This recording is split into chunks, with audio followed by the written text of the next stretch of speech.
ما كان محمد أبا أحد من رجالكم ولكن رسول الله وخاتم النبيين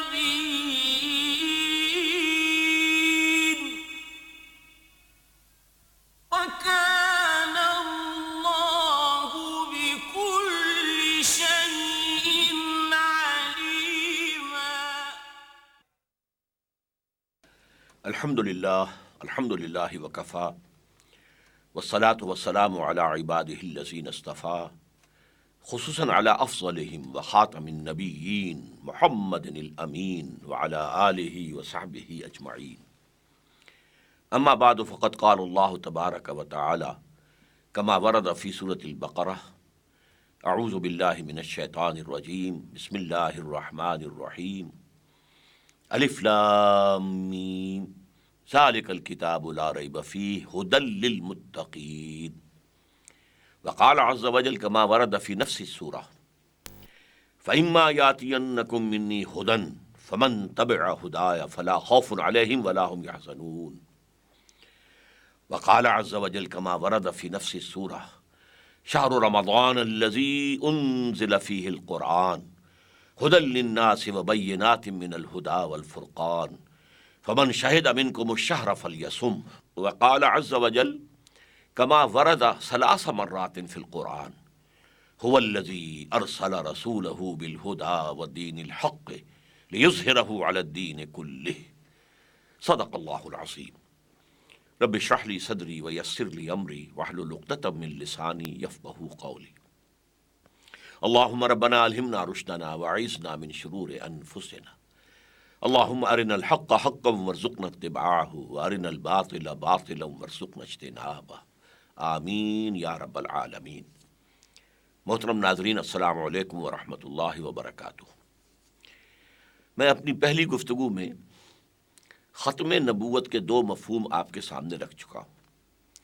ایک مفہوم کہ حضور کے بعد کوئی نبی نہیں، سلسلہ ختم، سلسلہ بند۔ دوسرا مفہوم حضور پر نبوت و رسالت کی تکمیل ہوئی۔ اس ضمن میں معافی کا خواستگار ہوں کہ 2 اہم احادیث جو ہیں بیان ہونے سے رہ گئی تھی، جو میں آج پیش کرنا چاہتا ہوں۔ ایک حدیث ہے ترمذی شریف کی، حضرت ثوبان سے رضی اللہ تعالی عنہ۔ وہ فرماتے ہیں حضور نے ارشاد فرمایا: انہ سیکون فی امتی 30 کذابون کلہم یزعم انہ نبی اللہ وانا خاتم النبیین لا نبی بعدی۔ یہی مفہوم آیا ہے سنن ابی داود میں حضرت ابو ہریرہ سے: لا تقوم الساعة حتى يخرج 30 دجالون كلهم يزعم انه رسول اللہ۔ تو اس میں یہ اللہ کے رسول صلی اللہ علیہ وسلم پر ختم نبوت کا وہ پہلو سامنے آ گیا کہ اب آپ کے بعد کوئی نبی نہیں۔ آپ نے خبر دی ہے کہ میری امت میں 30 ایسے جھوٹے دجال کذاب پیدا ہوں گے جن میں سے ہر ایک کا یہ گمان ہوگا کہ میں اللہ کا نبی ہوں، حالانکہ میں آخری نبی ہوں، میرے بعد کوئی نبی نہیں۔ انا خاتم النبیین لا نبی بعدی۔ گویا کہ خاتم النبیین کا یہ مفہوم آپ نے مزید واضح کر دیا، لا نبی بعدی، میرے بعد کوئی نبی نہیں۔ اس موضوع پر اور بھی احادیث ہیں، لیکن تکمیل رسالت کے ضمن میں ایک بڑی خوبصورت روایت آتی ہے، بہت خوبصورت روایت ہے۔ یہ بخاری اور مسلم دونوں میں ہے۔ گویا کہ صحیحین میں ہونے کا مطلب یہ ہے کہ یہ روایت کے اعتبار سے تو خود قرآن کے آس پاس پہنچ جانے والی چیز ہے۔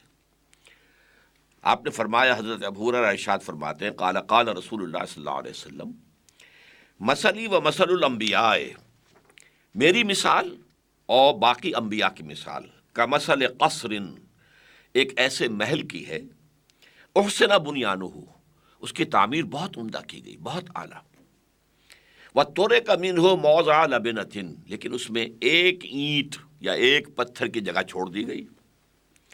فَطَافَ بِهِ النُّظَّارُ، تو اب اس کا طواف کرتے تھے، چکر لگاتے تھے چاروں طرف جو دیکھنے والے تھے، تو فَيَتَعَجَّبُونَ مِنْ حُسْنِ بُنْيَانِهِ، تعجب کرتے تھے کہ کس قدر حسین عمارت بنی ہے، کس قدر اعلیٰ ہے۔ الا موضع تلک اللبنۃ، سوائے اس ایک پتھر یا ایک اینٹ کی جگہ کے، فکنت انا، تو یہ میں ہوں، صددت موضع اللبنۃ، اس ایک اینٹ یا پتھر کی جگہ میں نے پر کر دی ہے، ختم بی البنیان، اب میرے اوپر ختم کر دی گئی وہ عمارت، یعنی مکمل کر دی گئی، اب کسی اینٹ کی کسی پتھر کی اس میں اضافے کی گنجائش نہیں۔ تو ختم بی البنیان و ختم بالرسل، اور میرے ساتھ ہی روایت کا سلسلہ ختم ہو گیا۔ اور اس کی ایک روایت میں اضافی الفاظ ہیں، فانا اللبنۃ، میں ہوں وہ اینٹ یا پتھر کے جو رہ گیا تھا، وانا خاتم النبیین، اور میں نبیوں کا ختم کرنے والا۔ تو ختم نبوت بمانی لا نبی بعدی، احادیث متعددہ اس پر شاہد ہیں، اور ختم نبوت بمانی تکمیل نبوت اور رسالت، یہ بھی واضح ہے۔ اب آج ہمیں یہ دیکھنا ہے کہ حضور پر نبوت کے تکمیل کے مظہر کیا ہیں۔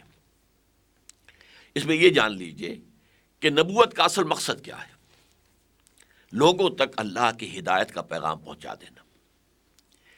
چنانچہ سورہ بقرہ شروع ہوتی ہے، اس لیے ہم کہہ سکتے ہیں کہ قرآن شروع ہوتا ہے، اس لیے کہ سورۃ الفاتحہ یقیناً قرآن کا حصہ ہے، لیکن اس کا جو ربط ہے بقیہ قرآن کے ساتھ وہ ایسے جیسے دیباچہ ہے، اس میں اللہ تعالیٰ بندوں کی زبان میں کلام کر رہا ہے۔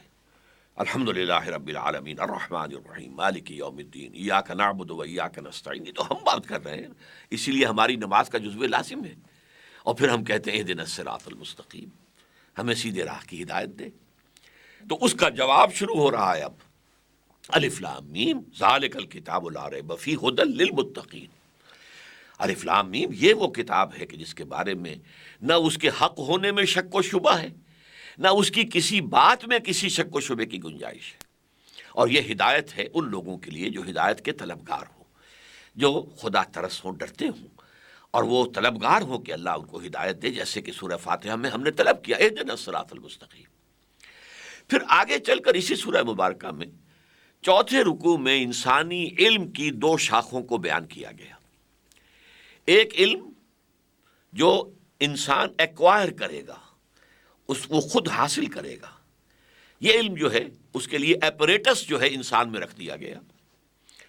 وَلَا تَقْفُ مَا لَيْسَ لَكَ بِهِ عِلْمٌ إِنَّ السَّمْعَ وَالْبَصَرَ وَالْفُؤَادَ كُلُّ أُولَٰئِكَ كَانَ عَنْهُ مَسْئُولًا۔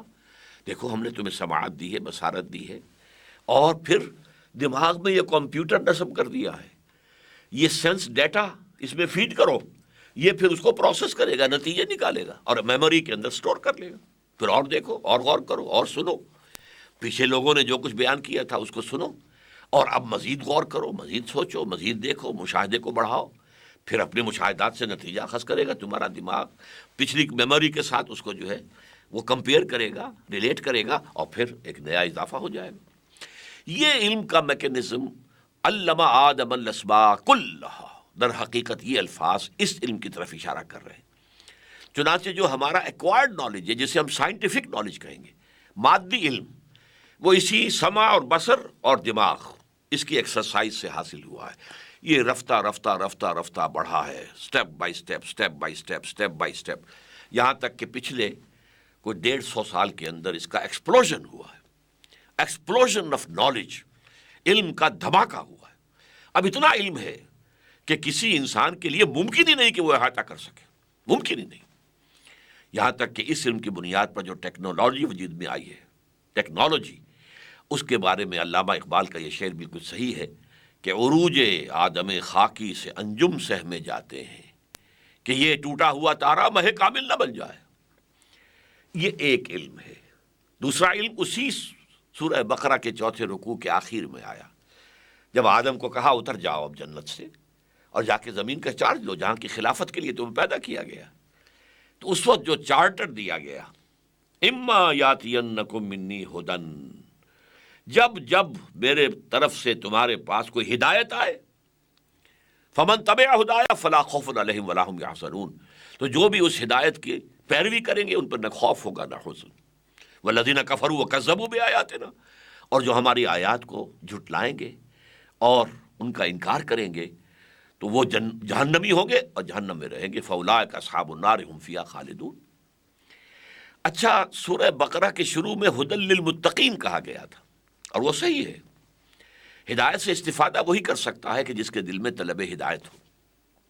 لیکن اپنی جگہ قرآن پوری نوع انسانی کے لیے ہدایت ہے. یہ بات اسی سورہ بقرہ میں کہی گئی 23ویں رکوع میں، شہر رمضان الذی انزل فیہ القرآن ھدی للناس وبینات من الھدی والفرقان. یہ جو رمضان مبارک کا مہینہ ہے، یہ وہ ہے جس میں کہ قرآن نازل کیا گیا، جو تمام انسانوں کے لیے ہدایت ہے. نہ صرف جس وقت نازل کیا گیا اس وقت تک کہ تمام عالم کے انسانوں کے لیے ہدایت تھا، بلکہ آئندہ قیامت تک آنے والے تمام انسانوں کے لیے یہ ہدایت ہے. تو یہ ہدایت ہے، یہ اس کی تکمیل ہو گئی ہے. یہی وجہ ہے کہ اس کے بعد حضور کی شان مبارکہ میں جو 3 مرتبہ الفاظ آئے ہیں، اور یہ میری گفتگو میں بار بار آئیں گے، سورہ توبہ کی آیت نمبر 33، سورہ فتح کی آیت نمبر 28، سورہ صف کی آیت نمبر 9، هو الذی ارسل رسولہ بالہدی ودین الحق لیظہرہ علی الدین کلہ. وہی ہے اللہ جس نے بھیجا اپنے رسول کو، یعنی محمد کو صلی اللہ علیہ وسلم. فدا ہو آباؤنا و امہاتنا، 2 چیزیں دے کر، Al Huda the guidance, the total guidance, the eternal guidance, the complete guidance, Al Huda. اب یہاں الف لام لگ گیا ہے، اب یہ اس میں معرفہ بن گیا ہے، بالہدا و دین الحق، اور دین حق دے کر بھیجا ہے تاکہ غالب کریں لیظہرہ علی الدین کلہ. وہ دین حق، وہ سچا نظام، وہ ذات حق سبحانہ و تعالیٰ کی اطاعت پر مبنی نظام جو عادلانہ ہے، تاکہ اس کو غالب کریں، قائم کریں، نافذ کریں، رائج کریں. اب یہاں وہ الہدا بن گیا ہے. یوں سمجھیے کہ جیسے سائنٹیفک نالج کا ارتقاء ہوا ہے، ایسے ہی ہدایت میں بھی ارتقاء ہوا ہے. یہ بہت سے لوگوں کے سامنے یہ چیزیں نہیں ہیں. اس وقت آپ کے سامنے جو میں گفتگو کر رہا ہوں اور انشاءاللہ مزید کروں گا، اس میں اصل میں آپ سمجھ لیجئے کہ سیرت النبی نہیں بلکہ فلسفہ سیرت بیان ہو رہا ہے. سیرت النبی تو آپ کتابوں میں پڑھ سکتے ہیں، لیکن یہ چیزیں جو ہیں بہت سی ایسی آپ کو ملیں گی کہ جن کی طرف عام طور پر ابھی ذہن گیا ہی نہیں.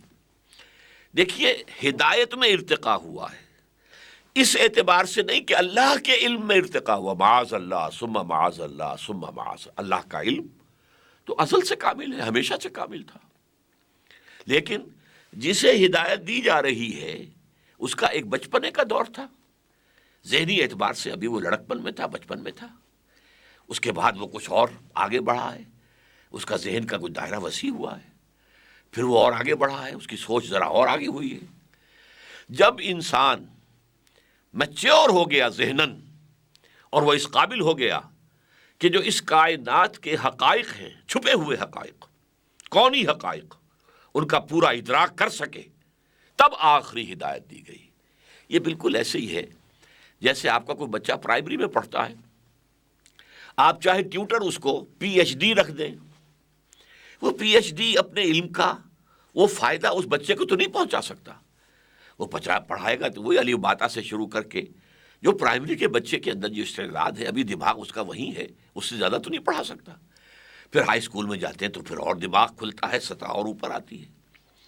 اور اس کے بعد آپ آج کل جسے میٹرک کا امتحان کہتے ہیں، پچھلے زمانے میں اسے کہتے تھے انٹرنس ایگزامینیشن، انٹرنس داخلہ.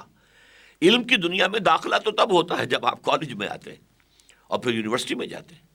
تو اس اعتبار سے انسان کے ذہنی فکر، انسان کے کونی تصورات، ان میں ارتقاء ہوا ہے، ذہن کی سطح بلند ہوتی چلی گئی ہے.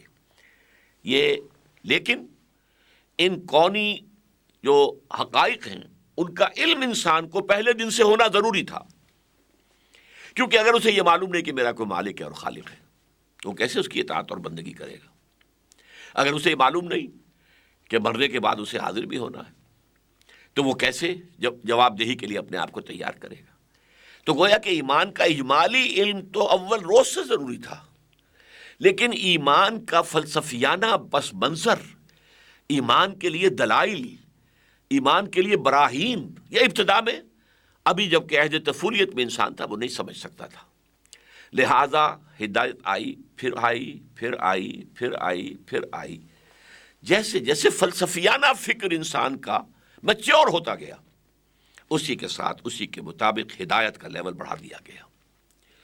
تو اسی وجہ سے دیکھیے، میں آپ سے عرض کر دوں کہ جو لوگ فلسفے کی تاریخ پر جنہوں نے کتابیں لکھی ہیں وہ مانتے ہیں کہ فلسفیکل تھاٹ جو ہے اور مذہب کی بنیاد جو ہے وہ اسی پر ہوتی ہے کہ پہلے تو آپ کو معلوم ہے یہ کائنات ہے کیا، میں کون ہوں، میرا کوئی مالک بھی ہے کہ نہیں ہے، مرنے کے بعد مجھے پھر کوئی جی اٹھنا یا نہیں، وغیرہ وغیرہ. علم کیا ہے، حقیقت کیا ہے علم کی، نیکی کیا ہے، بدی کیا ہے، یہ حقیقی چیزیں ہیں یا صرف اعتباری ہیں. جیسے انگریزی میں محاورہ ہے نتھنگ از گڈ اور bad, only thinking makes it so. کوئی چیز نہ فی الحقیقت اچھی ہے نہ فی الحقیقت بری ہے، یہ تو ہمارا سوچنے کا انداز ہے جو کچھ چیزوں کو برا کچھ کو اچھا کہہ دیتا ہے، وغیرہ وغیرہ. یہ مسائل جو ہیں یہ بتائے تو گئے، لیکن ذہنی سطح کے مطابق ان مسائل کا بیان، ان کی وضاحت، ان کی تشریحات، ان کے لیے فلسفیانہ فکر بڑھتا چلا گیا. تو میں بتا رہا تھا کہ ہسٹری آف فلسفی پر جو کتابیں لکھی گئی ہیں، ہمارے ہاں خلیفہ عبد الحکیم نے ایک بڑی اہم کتاب لکھی، اور اکثر لوگوں نے مانا ہے کہ فلسفیانہ سوچ کے اعتبار سے انسان کی پورے عالم انسانیت کی نوع انسانی کے 1200 برس بہت اہم ہیں. 600 BC حضرت مسیح سے 600 سال قبل سے شروع ہو کر 600 AD یعنی حضرت مسیح کے بعد 600 برس، یہ 1200 سال ہیں. سارے فلسفے ان میں پیدا ہوئے، سارے مذاہب ان میں پیدا ہوئے.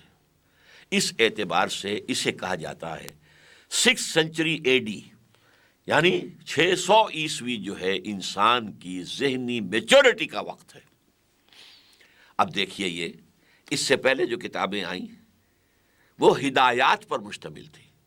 سب سے پہلی کتاب ہمارے نزدیک تورات ہے، اور اس کا اہم ترین جو اس کے لیے اصطلاح ہے 10 کمانڈمنٹس، احکام ہے، یہ کرو یہ نہ کرو، یہ کرو یہ نہ کرو، یہ کیوں کرو اس سے بحث نہیں، یہ کیوں نہ کرو اس سے بحث نہیں، بس اللہ کا حکم ہے یہ کرو، دی 10 commandments, the dos and don'ts, یہ کرو یہ مت کرو. اس کے بعد حضرت مسیح علیہ السلام پر حکمت بھی نازل کی گئی. یہ جو اللہ تعالیٰ کی طرف سے قرآن مجید میں آتا ہے حکمت کا لفظ، اللہ نے مجھے حکمت عطا کی، آتانی الحکمہ، مجھے حکمت عطا کی ہے، یہ تو بالحکمہ، میں حکمت لے کر آیا ہوں. لیکن یہ کہ اس 600 برس جو ہے اس میں بھی ابھی انسان میچور نہیں تھا کہ اس حکمت کو بتمام و کمال ریسیو کر سکے. یہی وجہ ہے کہ بائبل میں یہ لفظ موجود ہے. اپنے حواریوں سے آپ نے فرمایا علیہ الصلاۃ والسلام کہ میں نے ابھی تم سے اور بھی باتیں کرنی تھیں اور باتیں بتانی تھیں، لیکن ابھی تم ان کا تحمل نہیں کر سکو گے، تم اس قابل نہیں ہو کہ ان کو ریسیو کر سکو، سمجھ سکو. جب وہ فارقلیت آئیں گے، یہ فارقلیت اس کا اصل ترجمہ ہے محمد، دی پریزڈ ون، لیکن یہ کہ یہ لفظ جو ہے ایک جو سمجھیے کانٹا بن کر عیسائیوں کے حلق میں پھنسا ہوا ہے. کبھی اسے کہتے ہیں سچائی کی روح جب آئے گا، سچائی کی روح جب آئے گا، جب وہ تمہارا سب سے بڑا وکیل جب آئے گا، تو وہ آئے گا یہ تو کہا ہے، جب وہ آئے گا تو سب کچھ بتائے گا. وہ آیا صلی اللہ علیہ وسلم 571 عیسوی میں، ان کی ولادت باسعادت ہوئی. 610 عیسوی میں، جبکہ وہ 1200 سال فلسفیوں کے نزدیک، تاریخ فلسفہ کے ماہرین کے نزدیک پورے ہو گئے تھے، اب انسان میچور تھا، لہٰذا اب وہ آخری ہدایت الہدا دے دی گئی. اور اسی سے ایک بہت اہم مسئلہ متعلق ہے. دیکھیے ہم مانتے ہیں تورات بھی اللہ کی کتاب تھی، اس سے پہلے حضرت ابراہیم کو بھی کوئی صحیفے دیے گئے تھے جن کا ہم کہیں تذکرہ ہی نہیں سنتے اب دنیا کے اندر صحف ابراہیم ہے بھی کہ نہیں. تورات کے نام سے ایک کتاب تو ہے، محرف ہے، تحریف شدہ، یہ دوسری بات ہے. اور اسی طرح زبور کے نام سے کتاب تو موجود ہے اولڈ ٹیسٹمنٹ کے اندر، لیکن اس کے اندر بھی تحریفات ہوئی ہوں. انجیل حضرت مسیح کو دی گئی، اس میں بھی تحریفات ہوئی ہیں. صاف بات ہے کہ ایک انجیل ہے ہی نہیں، 4 انجیلیں ہیں، اور ان چاروں میں بہت فرق ہے. لیکن ان اللہ کی کتابوں کی حفاظت کا ذمہ اللہ نے نہیں لیا. قرآن نازل کیا تو حفاظت کا ذمہ لے لیا. یہ جو آیت قرآن مجید میں آتی ہے قرآن کی محفوظ ہونے کی، ہم نے ہی انا نحن نزلنا الذکر وانا لہ لحافظون، ہم نے ہی یہ ذکر نازل کیا ہے اور ہم ہی اس کے محافظ ہیں. تو یہ اس کا پہلا حصہ تو تورات کے بارے میں بھی صحیح ہے. تورات کس نے نازل کی؟ انا انزلنا التوراۃ فیہا ھدی و نور، ہم نے نازل کی تھی تورات، اس میں ہدایت بھی تھی، نور بھی تھا. انجیل کس نے نازل کی؟ اللہ نے نازل کی. اس کے بارے میں بھی کہا فیہ ھدی و نور، اس میں بھی ہدایت بھی ہے، نور بھی ہے۔ لہٰذا یہ ساری کتابیں اللہ کی ہیں، لیکن انا لہو لحافظون صرف قرآن کے لیے، ہم ہیں اس کی حفاظت کرنے والے۔ یہی وجہ ہے کہ قرآن کا ٹیکسٹ بلا کم و کاست دنیا مانتی ہے، جیسے کہ محمد صلی اللہ علیہ وسلم نے دیا تھا نوع انسانی کو، اسی طرح آج موجود ہے۔ نہ تورات کا ٹیکسٹ موجود ہے، وہ مانتے ہیں یہودی کہ ہماری اصل تورات تو گم ہو گئی تھی۔ 587 قبل مسیح میں نبوکدنضر، جس کو بخت نظر بھی ہم کہتے ہیں، اس نے حملہ کیا تھا، حضرت سلیمان کا بنایا ہوا معبد گرا دیا تھا، وہیں پر وہ تورات کا نسخہ موجود تھا۔ آج دنیا میں وہ موجود نہیں ہے، اگرچہ یہودیوں کا عقیدہ ہے کہ موجود ہے۔ جہاں پر وہ ٹیمپل تھا اس کے نیچے جو ہیں وہ تہخانے تھے، ان تہخانوں میں ربائس جو تھے، ان کے ربانیین، وہ بیٹھے ہوئے تھے اس کتاب کا نسخہ لے کر، اور وہ وہیں پر دفن ہو گئے اس کے اندر، جب اوپر سے وہ ہیکل سلیمانی گرایا گیا، اور جب ہم دوبارہ کھدائی کریں گے تو وہ نکل آئے گی۔ لیکن اصل تورات اس وقت ان کے پاس نہیں، وہ تو 100 برس کے بعد پھر یادداشتوں سے مرتب کی گئی۔ اس اعتبار سے، لیکن یہ میں پیارا سا ایک انداز میرا ہوتا ہے، میں کہتا ہوں کہ ان سابقہ کتابوں کو یہ حق پہنچتا ہے کہ اللہ کی جناب میں شکوہ کریں، اے اللہ ہم بھی تیری کتابیں اور قرآن بھی تیری کتاب، ہماری حفاظت کا ذمہ نہیں لیا اور اس قرآن کی حفاظت کا ذمہ لیا، یہ آپ نے ہمارے ساتھ سوتیلی بیٹیوں والا سلوک کیا۔ اس کا جواب کیا ہے؟ جواب یہ ہے، واضح طور پر ہے کہ ابھی ہدایت کامل ہوئی نہیں تھی، یہ تو انٹرم پیریڈ کے لیے انسٹرکشنز آ رہی تھی، ہدایات آ رہی تھی، کمانڈمنٹس آ رہے تھے۔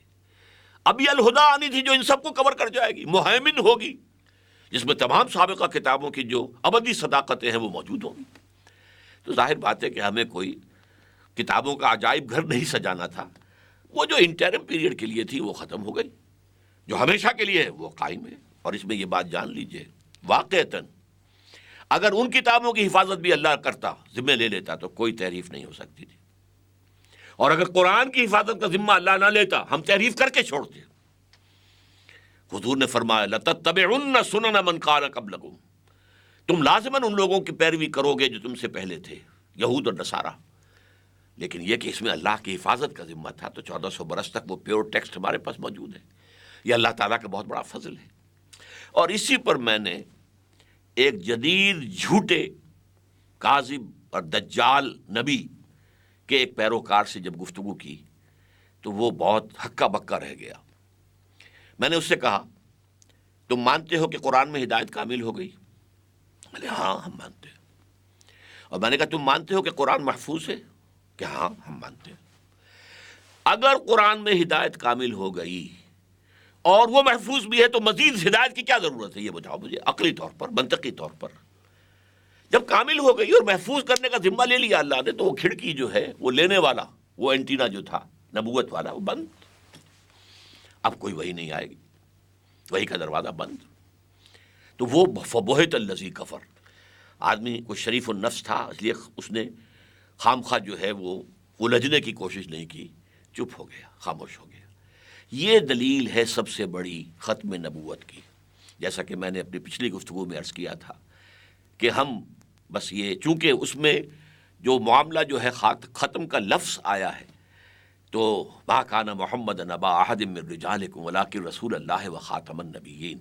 اچھا خاتم النبیین ہے تو خاتم المرسلین بھی ہو گئے، اس لیے کہ رسول کوئی رسول ہو ہی نہیں سکتا جو نبی نہ ہو، نبی عام ہے، رسول خاص ہے، لہذا دونوں کی جڑ کٹ گئی۔ تو یہ در حقیقت تکمیل ہدایت اور تکمیل نعمت ہدایت، واللہ متم نورہ ولو کرہ الکافرون ویابی اللہ الا ان یتم نورہ ولو کرہ الکافرون۔